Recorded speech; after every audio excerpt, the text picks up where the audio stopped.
تکبیر. اللہ اکبر اللہ اکبر لا الہ الا اللہ واللہ اکبر وللہ الحمد. سورۃ الضحیٰ آیت نمبر 1 سے 11 تک. بسم اللہ الرحمن الرحیم. والضحیٰ قسم ہے دھوپ کی. دھوپ کی قسم یا چاشت کے وقت کی قسم، کیونکہ وہ وقت انتہائی سہانا وقت ہوتا ہے. جب دھوپ چمکتی ہے سویرے سویرے تو اس وقت طبیعت کے اندر ایک نشاط پیدا ہوتی ہے، ایک خوبصورت منظر نظر آتا ہے، کائنات حسین نظر آتی، دل کھل اٹھتا ہے. واللیل اذا سجا، اور رات کی جب وہ ٹک جائے، پرسکون ہو جائے. چھا جائے نہیں ہے اس کا ترجمہ، کیونکہ یغشا چھانا ہے. تو یہاں اصل میں رات جب سنسان اور بالکل خاموش ہو جاتی ہے نا، ڈھاک ہو جاتی ہے، یہ اس وقت کا ذکر ہے. وہ بھی انسان کے لیے بہت ایک سکون اور ایک آرام اور خوشی کا، اطمینان کا وقت ہوتا ہے. اصل میں عربی میں کہتے ہیں سجل میت، میت پر چادر ڈال کے اس کو چھپا دینا، ڈھانپ دینا، اس کے لیے لفظ آتا ہے. تو رات کا اتنا حصہ گزرنا کہ سب سو چکے اور تاریکی کی چادر چھائی ہوئی ہو، بالکل خاموشی ہو، جسے موت کی خاموشی جسے کہا جاتا ہے، تو اس کے لیے لفظ آیا ہے سجا، بالکل سنسان ہو گیا سب کچھ. ایک طرف دھوپ ہے، دن ہے، چہل پہل ہے، یہ بھی انسان کی ضرورت ہے، اور دوسری طرف رات کا اندھیرا بھی انسان کی ضرورت ہے. اصل میں اس صورت کے پس منظر میں یہ بات بتائی جاتی ہے کہ نبی صلی اللہ علیہ وسلم پر کچھ عرصے کے لیے وحی آنا بند ہو گئی تھی، اور اس کا نتیجہ کیا ہوا کہ آپ پریشان ہو گئے کہ شاید اللہ تعالیٰ مجھ سے ناراض ہو گیا ہے. اور اس پر احادیث بھی موجود ہیں، اور ایک روایت میں یہ بھی آتا ہے کہ آپ صلی اللہ علیہ وسلم کی کچھ طبیعت ناساز ہوئی تو 2-3 دن رات کے وقت نہیں اٹھے نماز کے لیے. تو ایک عورت آئی اور کہنے لگی کہ یوں لگتا ہے کہ تیرے شیطان نے تجھے چھوڑ دیا ہے. تو اس کی بات سے بھی آپ پریشان ہوئے، اور کچھ یہ تھا کہ وحی کا اخذ کرنا شروع میں آپ کے لیے مشکل تھا اور بہت پرمشقت کام تھا. آپ کو میں نے پہلے بھی حدیث بتائی تھی کہ جب وحی اترتی تھی تو پسینے کی لڑیاں بہنے لگتی تھی. تو وہ وحی کا نزول اور نبوت کا ملنا کیا تھا؟ ضحیٰ. اور وحی کا رکنا کیا تھا؟ سجا. تو جہاں انسان کو ضحیٰ کی ضرورت ہوتی ہے وہاں انسان کو سجا کی بھی ضرورت ہوتی ہے، کہ رات کی خاموشی بھی ہو. کیوں؟ تاکہ انسان مزید کام کرنے کے لیے دوبارہ تیار ہو جائے. اگر انسان سو نہ سکے اور سوئے ہی نہ، یہ سوچ کے کہ میں زیادہ کام کر لوں گا، تو وہ کچھ بھی نہیں کر سکتا. سونا بھی کیوں ضروری ہے، بریک بھی کیوں ضروری ہے، ریسٹ بھی کیوں ضروری ہے؟ تاکہ انسان زیادہ فریش اپ ہو کے بہتر کام کر سکے. یعنی اللہ نے دنیا کا نظام ایسے بنایا کہ جس میں سختی گرمی ہوتی ہے، اور انسانی ترقی کے لیے نرمی گرمی ضروری ہے. کیوں؟ نرمی اس لیے ضروری ہے کہ انسان آرام کر سکے، اور گرمی اس لیے ضروری ہے کہ انسان کی چھپی ہوئی صلاحیتیں جو ہیں وہ باہر نکلیں. رکاوٹیں کیوں آتی ہیں؟ تاکہ انسان بہتر مستقبل کے لیے تیار ہو سکے، پکا ہو، میچور ہو. کیونکہ جو مشکلات برداشت کر کے آگے بڑھے گا نا، وہی جمے گا، اور جو مشکلات سے گھبرا کے بھاگ نکلے گا وہ پھر دین کے کام کا نہیں. تو چیلنجز انسان کو مضبوط کرتے ہیں. تو یہاں پر والضحیٰ اور واللیل اذا سجا میں یہی سبق دینا مقصود ہے. ما ودعک ربک، نہیں چھوڑا تجھ کو تیرے رب نے. وما قلا، اور نہ وہ ناراض ہوا ہے. قلا کا لفظی معنی ہوتا ہے سخت نفرت کرنا، انتہائی بغض رکھنا. اور بعض نے دشمنی یا ناراضگی سے معنی کیا تو ہوتا ہی ہے کہ جس چیز سے انسان کو نفرت ہوتی ہے انسان اس کو اپنے دل سے بھی نکال پھینکتا ہے. وما قلا، اور نہ وہ تجھ سے بیزار ہوا ہے، نہ وہ ناراض ہوا ہے. بیزاری کے معنوں میں حضرت لوط علیہ السلام نے کہا تھا نا اپنی قوم کو، وَإِنِّي لِعَمَلِكُم مِّنَ الْقَالِينَ، کہ میں تمہارے اس عمل سے بیزار ہونے والا ہوں. وَلَلْآخِرَةُ خَيْرٌ لَكَ مِنَ الْأُولَىٰ، اور البتہ آخرت بہتر ہے تمہارے لیے اولا سے. آخری دور پہلے دور سے زیادہ اچھا ہے. یعنی آج اگر آپ کو مشکلات پیش آ رہی ہیں، کیونکہ مکی صورت ہے نا، اور مکہ میں آپ کو نبوت کے دعوے کے ساتھ ہی مشکلات پیش آنا شروع ہو گئی تھی، تو تسلی دی جا رہی ہے کہ اگر آج مشکل وقت آ گیا ہے تو کل آسانی بھی ہوگی اور کل زیادہ بہتر وقت آئے گا. عسیٰ ان یبعثک ربک مقاما محمودا بھی ہوگا, اور وما عند اللہ خیر للابرار والآخرۃ خیر وابقیٰ, اور دنیا میں بھی بعد کا دور پہلے دور سے زیادہ بہتر. وَلَسَوْفَ يُعْطِيكَ رَبُّكَ فَتَرْضَىٰ, اور البتہ ضرور دے گا تیرا رب تجھے, پھر تو راضی ہو جائے گا. تو اللہ سبحانہ وتعالیٰ نے نبی صلی اللہ علیہ وسلم کو کیا کیا دیا؟ دنیا میں بھی بہت سے اعزازات عطا کیے. خاتم النبیین ہیں آپ, آخرت میں آپ کے لیے شفاعت کا مقام ہے, وسیلہ ہے, درجہ عالیہ ہے, جنت ہے. وَلَسَوْفَ يُعْطِيكَ رَبُّكَ فَتَرْضَىٰ, اور دنیا میں دین مکمل ہوا آپ کے ہاتھوں, آپ کو ایسے ساتھی ملے, یعنی صحابہ کرام جیسے ساتھی آپ کو ملے جو اپنے وقت کے ہیرے تھے, اور انہوں نے آپ کے لائے ہوئے مشن کی مزید آگے ترویج کی اور آگے بڑھایا اس کو. وَلَسَوْفَ يُعْطِيكَ رَبُّكَ فَتَرْضَىٰ, اور پھر اللہ تعالیٰ مزید تسلی دیتے ہیں ماضی کے حالات کو سامنے دکھا کر. أَلَمْ يَجِدْكَ يَتِيمًا فَآوَىٰ, دیکھو تو صحیح کہ ایسا نہیں ہو چکا کہ اس نے تجھے یتیم پایا پھر اس نے پناہ دی تجھ کو. یجد کا وجد یجد, وجود بھی اسی سے ہے, پانا. یتیمن, یتیم یعنی آپ یتیم پیدا ہوئے تھے. فآوا, تو اس نے پناہ دی, اس نے ایسا انتظام کیا کہ آپ ایک بہترین انسان کی شکل میں پل سکیں. ورنہ عام طور پہ کیا ہوتا ہے, جو بچے یتیم رہ جاتے ہیں اور ان کی کوئی صحیح تربیت کرنے والا نہیں ہوتا تو بعض اوقات بہت بگڑ بھی جاتے ہیں. لیکن نبی صلی اللہ علیہ وسلم یتیم ہونے کے باوجود اور پھر کچھ عرصے کے بعد والدہ بھی فوت ہو گئی, اس کے باوجود آپ کی تربیت اتنے اچھے انداز میں ہوئی, اتنا بہترین مقام آپ کو ملا کہ آپ ایک بہت ہی عظیم انسان کے طور پر پرورش پائے. اور یہ اللہ کا خاص احسان تھا آپ پر. وَوَجَدَكَ ضَالًّا فَهَدَىٰ, اور اس نے پایا آپ کو راہ بھولا پھر ہدایت دی. دیکھیے کہ بعض لوگ اس کو گمراہ کہتے ہیں, تو جو ہمارے یہاں اردو میں گمراہ کی سینس ہے نا وہ ذرا نیگیٹو ہے. تو مطلب راہ بھولا کا بھی یہی ہے, راہ بھول گیا, لیکن انداز ہے کہنے کا. تو اس نے آپ کو ناواقف راہ پایا پھر ہدایت دی. یعنی نبوت سے پہلے آپ تلاش حق کے لیے کہاں جاتے تھے؟ غار ہرا. اپنے بیوی بچوں سے دور جا کے غور و فکر کرتے, معاشرے کی حالت پہ کڑتے, اور آپ کے اوپر وہ جو ایک کیفیت تھی اس کو دور نہیں کیا اللہ نے, آپ کو راستہ نہیں دکھایا. جیسے آتا نا, ما کنت تدری مل کتاب ولا الایمان ولکن جعلناہ نورا نہدی بہ من نشاء من عبادنا, اور وَلَقَدْ آتَيْنَاكَ سَبْعًا مِّنَ الْمَثَانِي وَالْقُرْآنِ الْعَظِيمِ, اور الْيَوْمَ أَكْمَلْتُ لَكُمْ دِينَكُمْ وَأَتْمَمْتُ عَلَيْكُمْ نِعْمَتِي, بہت نعمتیں آپ کو ملی تھی. وَوَجَدَكَ ضَالًّا فَهَدَىٰ, اور دال جو ہوتا ہے نا یہ ذہنی طور پر بھی راہ بھولنے کے لیے ہوتا ہے اور حصی طور پر بھی, اور محبت میں کسی پر فریفتہ ہونے کے لیے بھی آتا ہے. جیسے یعقوب علیہ السلام کے بچوں نے اپنے والد کو کیا کہا تھا, ان ابانا لفی ضلال مبین, کہ ہمارے والد تو کلی گمراہی میں. اب وہ گمراہی دین سے ہٹنا نہیں تھا, اس سے مراد کیا تھی کہ یوسف علیہ السلام کی محبت کی وجہ سے آپ ان کی طرف زیادہ مائل ہیں, یعنی آپ ادھر زیادہ جھکے ہوئے ہیں. تو سیدھے راستے سے دائیں یا بائیں ہونا کیا ہے, راہ گم کرنا. تو یہاں دلال کا مطلب نعوذ باللہ کو دین میں گمراہی نہیں ہے. تو دلال میں مانا پایا جاتا ہے صحیح راستے سے تھوڑا ہو یا زیادہ ہٹ جانا, یعنی تھوڑا سا ہٹنا یا زیادہ ہٹنا. یعنی اس بات کو کہ تھوڑا سا ہٹنا یا زیادہ ہٹنا کو آپ یوں سمجھے کہ جیسے آپ ابھی پریکٹس کریں, ایک نقطہ لگائیں ڈاٹ, اچھا اس کے ارد گرد چاروں طرف نقطے لگا دیں, جتنے لگتے ہیں لگا دیں. 4 لگائیں اور پھر 4 کے بیچ میں ایک اور لگائیں, 8 نقطے لگ جائیں گے. اب آپ اس نقطے سے شروع کر کے ایک لکیر کھینچیں, کہاں جاتا ہے؟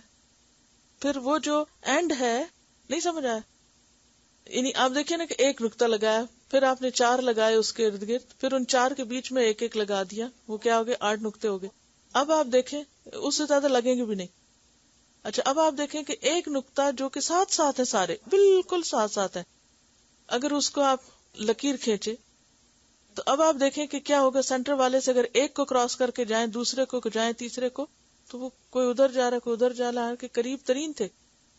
تو چھوٹا سا بھی رستے سے ہٹنا بعض اوقات وہ انسان کو دور پہنچا دیتا ہے. جیسے جہاز اڑتے ہیں نا، تو اگر ان کی ڈائریکشن میں ذرا سا بھی فرق ہو نا، چند انچز کا بھی، تو اینڈ میں کہیں سے کہیں پہنچ جائے. ہاں نہیں، نقطے کے معاملے نہیں، جہاز کی بات کر رہی ہوں کہ وہاں اڑتے ہوئے اگر ذرا سا بھی ڈائریکشن میں فرق ہو تو جو ڈیسٹینیشن ہے وہ بدل جائے گا.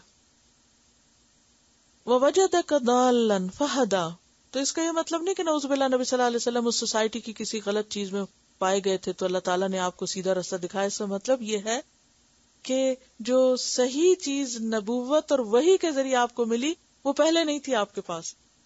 حالانکہ آپ ان لوگوں میں سے تھے جو شرک نہیں کرتے تھے، کبھی آپ نے شراب نہیں پی تھی، کبھی آپ نے کوئی اور برا کام نہیں کیا تھا، لیکن اصل دین تو وہی تھا جو پھر جبریل کے ذریعے آپ کے پاس بھیجا گیا.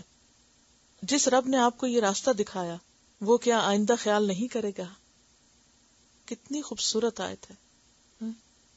ہم سب کو بھی فکر ہوتی ہے نا، پتہ نہیں اس کے بعد کیا بنے گا. تو میں ہمیشہ تسلی دیتی ہوں اس سٹیج پر اپنے اسٹوڈنٹس کو کہ جو رب یہاں تک لایا نا وہ آگے بھی راستہ دکھائے گا.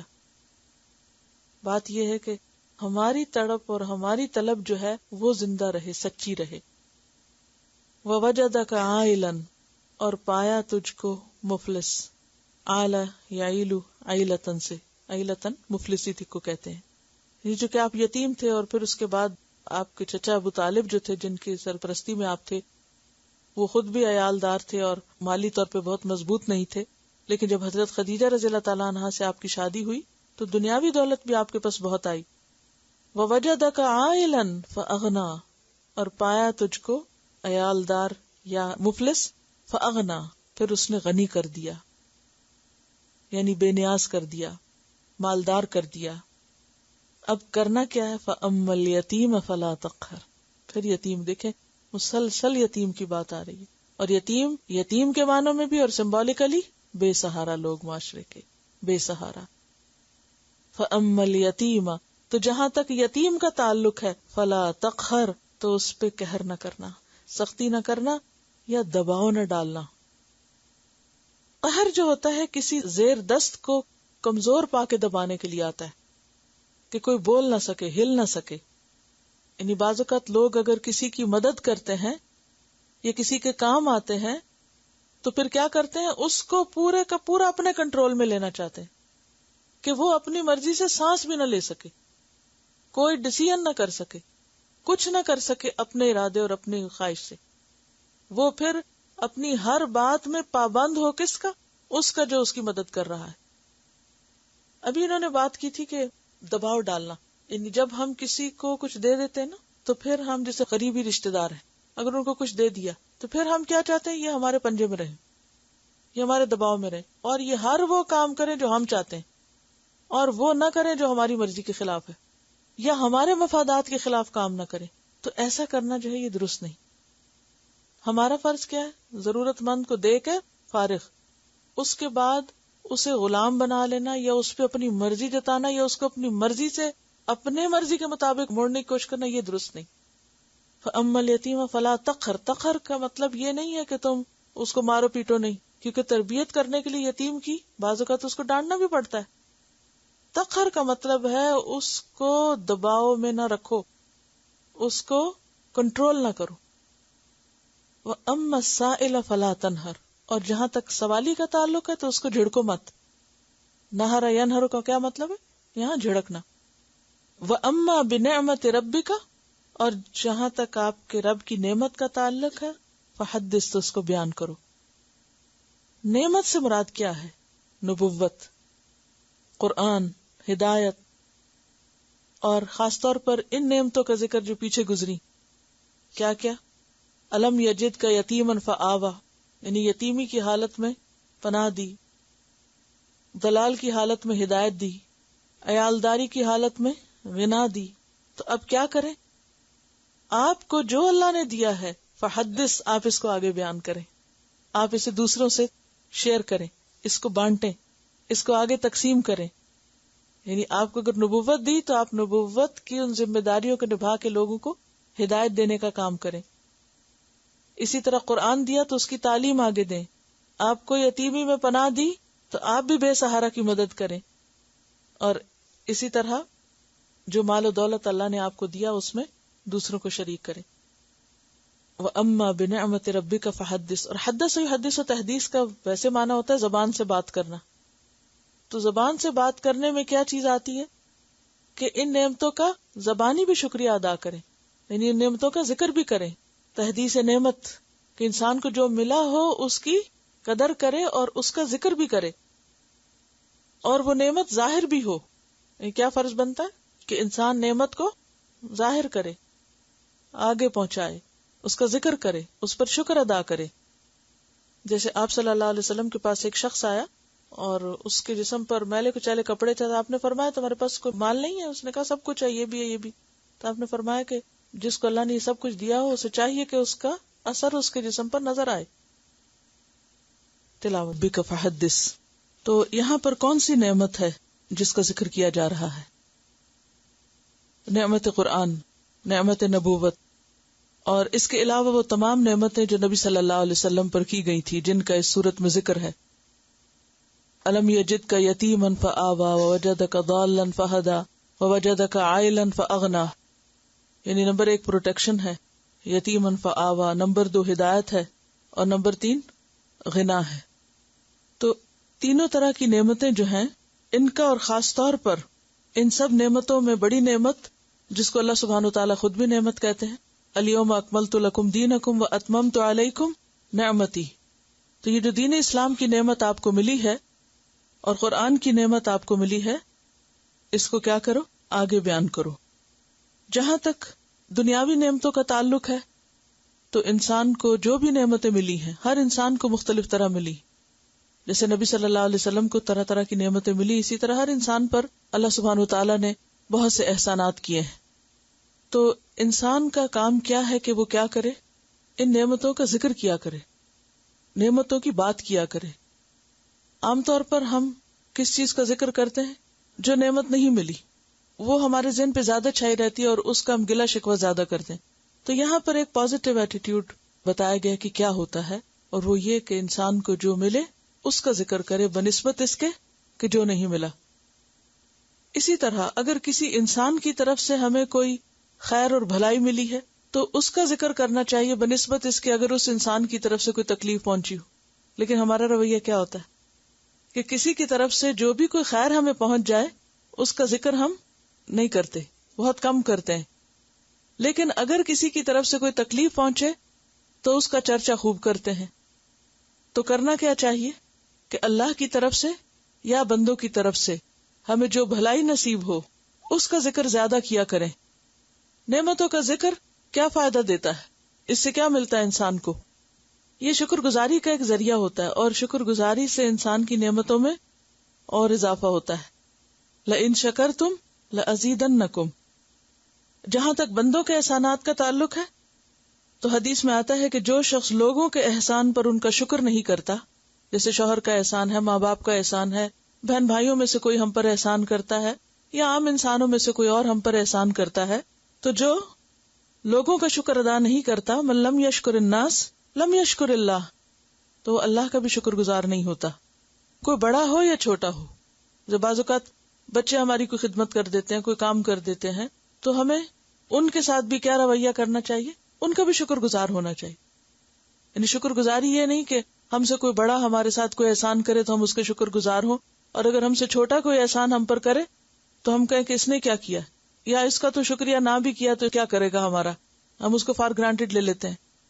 تو کوئی بھی ہو، بڑا ہو چھوٹا ہو برابر کا ہو، تو اس پر شکر ادا کرنا لازم ہے، کیونکہ شکر انسان کے لیے مزید نعمتوں کا دروازہ کھولتا ہے. ایک اور روایت میں آتا ہے کہ جو شخص تم پر کوئی احسان کرے تو چاہیے کہ تم بھی اس کے احسان کا بدلہ دو. اگر مالی بدلہ دینے کی استطاعت نہیں تو یہی کرو کہ لوگوں کے سامنے اس کی تعریف کرو. یہ تحدیث ہے. تحدیث کا کیا مطلب ہوتا ہے؟ بات کرنا. یعنی مثلاً آپ کی کسی بہن بھائی نے یا کسی نے بھی کوئی، تو ہوتا کیا ہے جب خاندان کے لوگ اکٹھے بیٹھتے ہیں تو عموماً ہم گلے شکوے زیادہ کرنے لگتے ہیں نا. یعنی فلاں نے میرا حال نہیں پوچھا، فلاں نے یہ کر دیا میرے ساتھ، فلاں نے وہ کر دیا. تو اس سے کیا ہوتا ہے؟ خود بھی دکھی ہوتے ہیں اور دوسروں کو بھی کرتے ہیں سنا سنا کے. تو اس کے برعکس ہونا کیا چاہیے کہ اب خاص طور پہ قرآن پڑھ کر اور اما بنعمت ربک فحدث، تو رب نے ہی ساری نعمتیں کی ہیں نا. کسی بندے کے ذریعے بھی جو ہم پر نعمت آتی ہے یہ بھی دراصل رب ہی کا احسان ہوتا ہے. تو اس کا چرچا کرنا چاہیے. یعنی دوسروں کے بارے میں غیبت تو نہیں کرنی چاہیے، دوسروں کے بارے میں خیر اور بھلائی کی بات کرنی چاہیے. کیونکہ جس نے لوگوں کے مجمع میں اس کی ثنا و تعریف کی تو اس نے شکر گزاری کا حق ادا کر دیا. یعنی اگر آپ کے ساتھ کسی نے بھلائی کی ہے اور آپ اس بھلائی کا ذکر دوسرے کے ساتھ کرتے ہیں کہ فلاں شخص نے میرے ساتھ احسان کیا ہے، تو یہ بھی دراصل ایک کیا ہے، شکر گزاری کا ایک طریقہ ہے. تو ہر نعمت کے شکریہ کے مختلف طریقے ہوتے ہیں. مالی نعمت کا شکر کیسے ادا ہوتا ہے؟ زکوٰۃ دے کر اور خود اپنے اوپر بھی خرچ کر کے. یعنی اما بنعمت ربک فحدث میں یہ بھی آتا ہے کہ حدیث میں نے آپ کو سنائی تھی، نبی صلی اللہ علیہ وسلم کے پاس ایک شخص آیا کہ جس کا حال بہت خراب تھا. تو آپ نے پوچھا کہ تمہارے پاس کچھ مال ہے؟ اس نے کس میں گنوائی، یہ بھی ہے، یہ بھی، یہ بھی. تو آپ نے فرمایا کہ اگر اتنا کچھ ہے تو تمہارے جسم پر اس کے آثار نظر آنے چاہیے. تو تحدیث نعمت میں صرف دوسروں پر خرچ کرنا نہیں، شکر گزاری صرف یہ نہیں کہ آپ صدقہ خیرات کریں، شکر گزاری یہ ہے کہ اپنی ذات پر بھی صدقہ کریں. اور ایک اور بات یہ ہے کہ سورت الضحیٰ سے آخر تک ہر سورت کے ساتھ تکبیر پڑھنا جو ہے وہ اس کے بارے میں آتا ہے کہ یہ مسنون ہے. ابن کثیر نے ہر سورت کے اختتام پر ایک مرتبہ تکبیر کہنے کو سنت کہا ہے. فَأَمَّا بِنِعْمَتِ رَبِّكَ فَحَدِّثْ.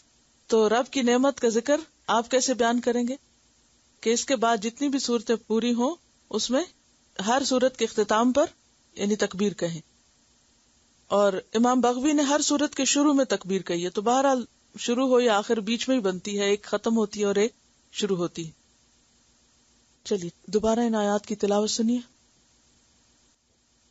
اگرچہ اس صورت میں خطاب نبی صلی اللہ علیہ وسلم سے ہے، لیکن ظاہر ہے کہ آپ ہمارے لیے ایک نمونہ ہیں، اور پھر آپ کے توسط سے باقی سب کے لیے بھی اس میں سبق ہے. آپ دیکھیے کہ جب ہم دین کے رستے پر آتے ہیں تو مشکلات آتی ہیں. بعض اوقات بہت ہوپ فل ہوتا ہے انسان، والضحیٰ، اور بعض اوقات ایسے لگتا ہے جیسے ہر چیز رک گئی ہو، کچھ ہو نہیں رہا، ہر چیز ٹھہر گئی ہے، سٹک ہو گئی ہے. پھر اس وقت انسان کو شیطان وسوسے ڈالنے لگتا ہے کہ اللہ تعالیٰ ناراض ہو گیا تم سے. اگر وہ تمہارے ساتھ ہوتا تو تمہارا یہ کام نہ رکتا، یہ مشکل نہ پیش آتی. تو اس پر کیا تسلی ہے؟ ما ودعک ربک وما قلی. کسی بھی ایسی چیز کا رک جانا جس کا تمہیں انتظار ہو، اس میں بھی اللہ کی حکمت ہے. اور پھر کتنی امید دلائے گی، وَلَلْآخِرَةُ خَيْرٌ لَكَ مِنَ الْأُولَىٰ. پہلے دور سے پچھلا دور زیادہ اچھا آئے گا. اور پھر وَلَسَوْفَ يُعْطِيكَ رَبُّكَ فَتَرْضَىٰ، کہ انسان دین کی نعمت اور دین کی ترقی اور دین کا جو انعام ہے دنیا اور آخرت میں، کہ دین کے جو فائدے ہیں وہ جب وقتی طور پر انسان کو نظر نہیں آتے کہ ہے اتنا کام کیا، اتنی محنت کی، کوئی اثر نظر نہیں آتا، کوئی نتیجہ نظر نہیں آتا، یوں لگتا ہے جیسے کچھ بھی نہ کیا ہو، تو اس کی تسلی دی جا رہی کہ نہیں، بعد میں اس کے پھل دیکھتے رہو گے. اور ہم دیکھتے ہیں کہ نبی صلی اللہ علیہ وسلم کے بعد صحابہ کرام نے کہاں کہاں تک دین کو پہنچایا، حضرت ابوبکر کے دور سے لے کے آخر تک. اور پھر وہ سارا کچھ آپ کے حق میں صدقہ جاریہ ہے. جتنے صحابہ کرام نے جو کچھ کیا سب ثواب آپ کو، جو تابعین نے کیا، آج جو کچھ ہم کریں اس کا بھی اجر کا ایک حصہ کس کو جائے گا؟ آپ صلی اللہ علیہ وسلم، کیونکہ آغاز وہاں سے ہوا. تو پھر یہ ساری نیکی جب قیامت کے دن آپ کے حصے میں آئے گی، وَلَسَوْفَ يُعْطِيكَ رَبُّكَ فَتَرْضَىٰ، تو کیسے خوش ہیں؟ پھر آپ کو جو مزید مقامات اور انعامات اور درجات دیے اللہ نے، اور حوض کوثر کا انعام دیا، انا اعطیناک الکوثر جو آگے آئے گا، تو یہ ساری چیزیں کیا ہیں؟ یہ خوشخبریاں ہیں آئندہ کی. ابھی مکہ میں یہ سب کچھ ہوا نہیں تھا، لیکن پہلے سے تسلی دے دی گئی.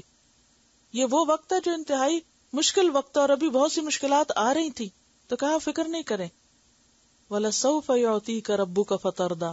اور پھر مزید تسلی ہے، کیا ماضی میں یہ اور یہ اور یہ نہیں ہو چکا؟ ایسی ایسی مشکلیں نہیں تھی تم پر، اور کیا ان مشکلوں سے اللہ نے نہیں نکالا؟ اور وہ مشکلات صرف مادی مشکلات نہیں، روحانی مشکلات بھی ہیں. روحانی مشکل کیا ہے؟ وَوَجَدَكَ ضَالًّا، انسان بھٹکتا پھرتا ہے، کیا صحیح ہے اور کیا غلط ہے، کیا کروں اور کیا نہ کروں، اور اللہ ہدایت کا انتظام کر دے. اور پھر وَوَجَدَكَ عَائِلًا فَأَغْنَىٰ، دنیاوی اور مادی ضروریات بھی پوری کر دے. تو پھر انسان کو کیا کرنا چاہیے؟ اپنا اخلاق بہتر بنانا چاہیے. یتیم یعنی معاشرے کے وہ لوگ جو بے سہارا ہوں، جن کو کوئی پوچھنے والا نہ ہو، جن کو کوئی عزت دینے والا نہ ہو، ان کی خیر اور بھلائی اور فلاح کے لیے کام کریں. اور سائل کو نہ جھڑکیں. سائل سے مراد کوئی مادی چیز مانگنے والا بھی ہو سکتا ہے اور کوئی علمی سوال پوچھنے والا بھی ہو سکتا ہے، دین کا سوال پوچھنے والا بھی ہو سکتا ہے. ابو موسیٰ اشعری کہتے ہیں کہ آپ کے پاس جب کوئی سائل آتا یا کوئی اپنی ضرورت بیان کرتا تو آپ صحابہ سے کہتے تم بھی سفارش کرو، تمہیں بھی اجر ملے گا، اور اپنے پیغمبر کی زبان سے اللہ جو چاہے گا حکم دے گا، انہیں دلوا دے گا. حضرت عبد الرحمن سے روایت ہے کہ انہوں نے آپ صلی اللہ علیہ وسلم سے پوچھا، بعض دفعہ کوئی سائل میرے دروازے پہ آ کھڑا ہوتا ہے جسے میرے پاس دینے کے لیے کچھ نہیں ہوتا، تو میں کیا کروں؟ آپ نے فرمایا، اگر تم فقیر کو دینے کے لیے بکری کے ایک جلے ہوئے کھر کے سوا کچھ نہ پاؤ تو وہی اس کے ہاتھ میں رکھ دو. یعنی معمولی سے معمولی چیز دے دو لیکن خالی ہاتھ نہ جانے دو. ایک دفعہ آپ نے فرمایا، کیا میں تمہیں ایسے آدمی کی خبر نہ دوں جو سب سے بدتر ہے؟ صحابہ نے عرض کیا، بتائیے. فرمایا، وہ شخص جس سے اللہ کے نام پہ مانگا جائے اور وہ کچھ نہ دے، اور وہ کہے جا بابا معاف کر دے. میں ہمیشہ کچھ نہ کچھ کھانے کی چیز پاس رکھتی تھی، کچھ نہ کچھ. اور جب وہ آ کے گاڑی کی ونڈو کھٹکھٹاتے یا کچھ بھی تو پیسے نہیں دیتی تھی، مجھے پتا ہوتا تھی پیشہ ور ہے، لیکن کوئی سویٹ دے دی، کوئی بسکٹ دے دیے. اور الحمدللہ اس کے بعد جس اسٹوڈنٹ کی گاڑی پہ میں کبھی بیٹھنے کا اتفاق ہوتا، بسکٹوں کے پیکٹ ان کی گاڑی میں ساتھ رکھے ہوئے ہوتے تھے، اور سب نے یہ طریقہ اختیار کر لیا تھا کہ کسی کو نہ نہیں کرنی، ہمیں کھانے کی چیز دے دینی. یا گھر میں جیسے بچے ہوئے کھانا تو ہم اکثر ایسے کرتے، چھوٹے چھوٹے پیکٹوں میں ڈال کے ساتھ لے کے بیٹھتے تھے، اور میں پتا ہوتا تھا راستے میں آئیں گے، اور وہ بھی انتظار کر رہے ہوتے تھے کہ یہ سر کور کیے ہوئی خواتین گزریں گی تو ہمیں کچھ کھانے کو ملے گا، اور وہ لے کے کھا رہے ہوتے تھے. تو طریقہ ہے نا. جب یہ کہا گیا کہ مت جھڑکو، مت نہ کرو، تو پھر کوئی اور طریقہ سوچ لیں. اور اگر واقعی کچھ نہ ہو تو پھر کیا اچھی نصیحت کر دیں. الکلمۃ الطیبۃ صدقہ، پیار سے بات کر لیں. ہر کوئی ان کو ڈانٹتا ہے، ہر کوئی ڈانٹتا ہے، بھی کیوں ڈانٹتے؟ نہ ڈانٹے ان کو محبت کی بات ان سے کرنا جو ہے وہ بھی تو ایک صدقہ ہے نا. جو شخص سویر سے شام تک ڈانٹ سن رہا ہو اس سے آپ بیٹا کہہ کے پکار لیں اور کوئی اچھی سی بات کر دیں اس سے، یا کوئی مذاق کر دیں، تو یہ بھی تو ایک صدقہ ہی ہو جائے گا اس کے ساتھ. لیکن یہ کرنا کہ بس صرف جان چھڑانے والی کرنا اور بیزاری دکھانا اور ڈانٹ ڈپٹ کر کے سر سے اتارنا، اس کا کوئی جواز نہیں، کوئی بھی اس کا جواز نہیں ہے کسی بھی طرح. یہ صرف ہمارا شارٹ کٹ ہے جان چھڑانے کا. اور پھر نعمتوں کا ذکر کریں. بہت سے لوگ نعمت کو ویلیو نہیں کرتے، وہ شکوے بہت کرتے ہیں لیکن جو ملا ہے اس کی طرف توجہ نہیں ہوتی. خاص طور پر جو دین کی نعمت ہے، یعنی اس کے اوپر شکر گزاری بھی ہو اور اس کے جو فائدے ہوئے ہیں وہ بیان کریں لوگوں سے. آپ کے اسائنمنٹ میں ہے نا اس دفعہ سوال کہ قرآن پڑھ کے جو پایا ہے اس کو 10 لائنوں میں لکھیں. تو آپ ایک 10 صفحے بھر دیں، آپ 10 صفحے بھر دیں. وہ تو 10 اس لیے کہا کہ پھر زیادہ مشکل نہ پیش آیا، لیکن یہ اسی کی اصل میں پریکٹس ہے کہ اللہ نے جو نعمت دی اس کو اچھا ذکر کرنے سے کیا ہوتا ہے، اس کا ریاکاری. اور ریاکاری میں کیا ہوتا ہے؟ اپنی تعریف چاہنا. اور تحدیث نعمت میں کیا ہوتا ہے؟ شکر گزاری سے اس کا ذکر کرنا تاکہ دوسروں کو بھی شوق آئے. ان دونوں میں فرق ہے. ایک کام آپ کرتے ہیں کہ اپنی تعریفیں بیان کرنے کے لیے مجھے یہ بھی آتا ہے اور میں یہ بھی سیکھ چکی ہوں اور میں فلاں بھی پالی، دس از رانگ. لیکن اگر آپ یہ کرتے ہیں نا کہ مجھے اس سے یہ اور یہ فائدہ پہنچا ہے، تو اس کا فائدہ کیا ہوگا کہ دوسرے وہ لوگ جو نہیں کر رہے ان کو بھی شوق آئے گا.